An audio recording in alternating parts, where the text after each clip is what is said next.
The Nazi rise to power is the third of the 5 Holocaust readings.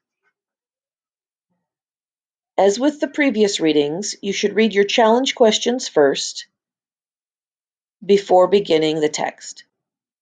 Question number 1.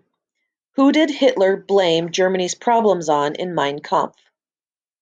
Who are the Volk, and what official did Hitler say should make their decisions for them? Why did Hitler join the Nazi Party to the Nationalist Party? What parties could have ruled Germany in 1932 if they had worked together? Who helped Hitler become German Chancellor? What did he expect to get in return? What did Gearing do that might have caused him to be arrested in any other country? What did Himmler do that made him rich? Who was the Minister of Propaganda? How did he get his points across? What was the job of the Gestapo? What happened to Rome? Again, the points to consider are extra credit. If you want a 3.5 or a 4, you need to respond to these questions.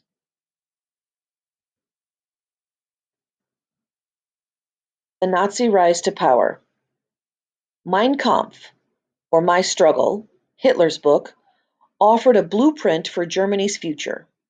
Few took it seriously in 1923, but by 1939 its effects were being seen, and its author was the center of world attention. Hitler said Germany's crisis had been brought on by outsiders, the French, the international Jewish conspiracy, and the communists, who were receiving bad advice from Russian Jews.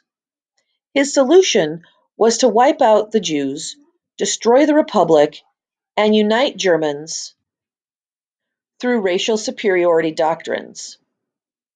He said the duty of government was to protect the Volk, the national race, and that could not be done as long as ideas of equality and majority rule continued. The Volk needed a leader, a Führer, to guide them. The people were blindly to follow, because only he understood what was good for them. When prosperity returned to Germany in the mid-1920s, the Germans turned away from the radicals and the Nazi Party was shrinking. Inside the party, Gregor Strasser battled Hitler for the leader's role, but lost. As Hitler looked at the failure of the beer garden push, he realized that the way to gain power was through politics, not revolution. When the German economy failed in 1929, he realized his time had come. Hitler allied the Nazis with the Nationalist Party, which was closer to the business leaders, financial support, and respectability. In 1928, only 12 Nazis were in the Reichstag, the lower house of the German legislature. In the 1930 election gave them 107 seats. The Reichstag sessions were interrupted by unruly Nazi members, and street battles were common between SA and communists.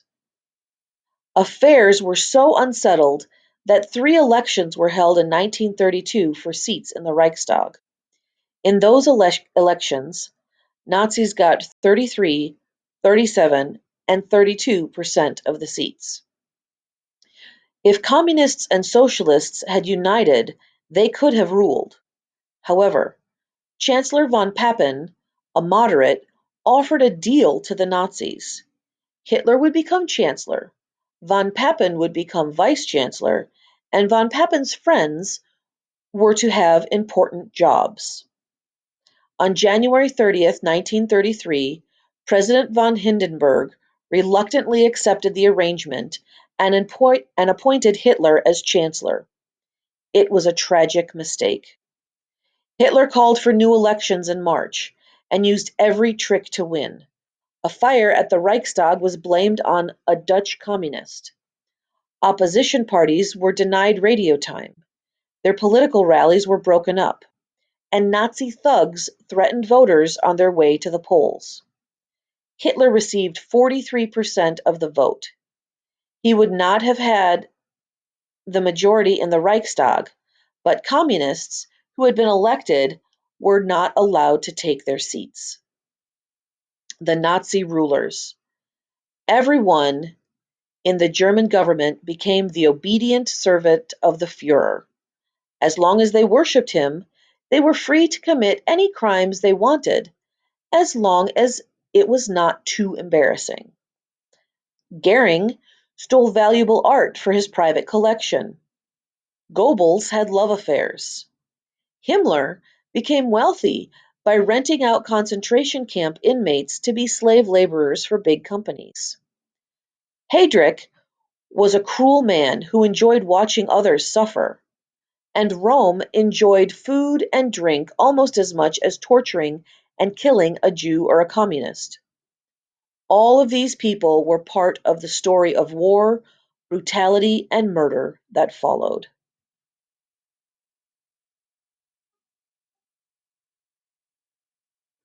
Herman Gearing had been a pilot during World War I and had received the highest military honor, the Pour le Mérite for heroism. After the war, he became a commercial pilot. Joining the Nazis in 1922, he was wounded in the beer garden Putsch, but escaped arrest. Pain from his wounds caused him to become a morphine addict. In 1932, he became president of the Reichstag. He often held several high positions at the same time. As the Prussian Minister of the Interior, he organized political police, the Gestapo. In 1934, he gave that job to Himmler. Goering had qualities most Nazi leaders lacked. He was polite, interested in culture, and had a jolly appearance. As good-natured as he looked, however, he was a ruthless, greedy man. Joseph Goebbels was a little man with a bad limp, which prevented him from serving in World War I. He also had a PhD degree and insisted on being called Dr. Goebbels. His job was Minister of Propaganda, and he boasted, "Propaganda made the Third Reich." It was said of him, "He lies in everything." And admires himself for it, and he mocks the masses who fall for him. To stir up opinion, he repeated the same lie over and over. He accused Jews of being at the heart of Germany's problem, and said they deserved anything that was done to them. All German newspapers became racially clean after the Reich Press law was passed in October 1933. No journalist could be Jewish or married to a Jew. Jewish publications were shut down. Newspapers could only tell the public what the Nazis wanted told. Heinrich Himmler was a chicken farmer who joined the Nazi Party in 1925, became one of the elite SS in 1927, and within 2 years was its leader.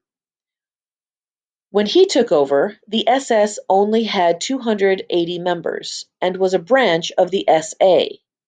By 1933, the SS had 50,000 members and had begun security checks on all Nazis, except Hitler.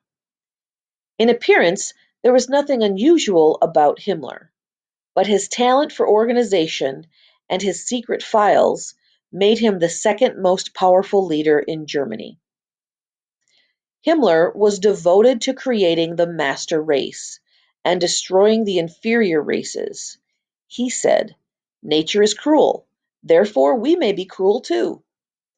Himmler divided the police into the Ordo, regular police, and the Sippo, secret police.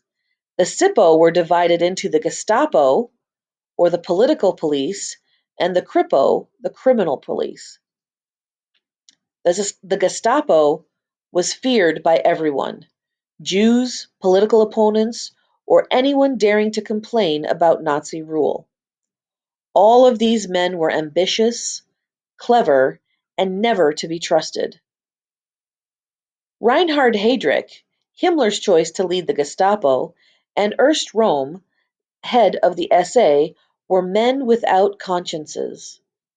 Heydrich worked more behind the scenes, but Röhm was more noticeable. His SA had been useful in putting Hitler in power, but when their street brawling was no longer needed, Röhm and other SA leaders were shot in June of 1934. So at this time, review what you have highlighted and complete your challenge questions. Again, if you want to get a 3.5 or a 4, you need to complete the points to consider. Good luck!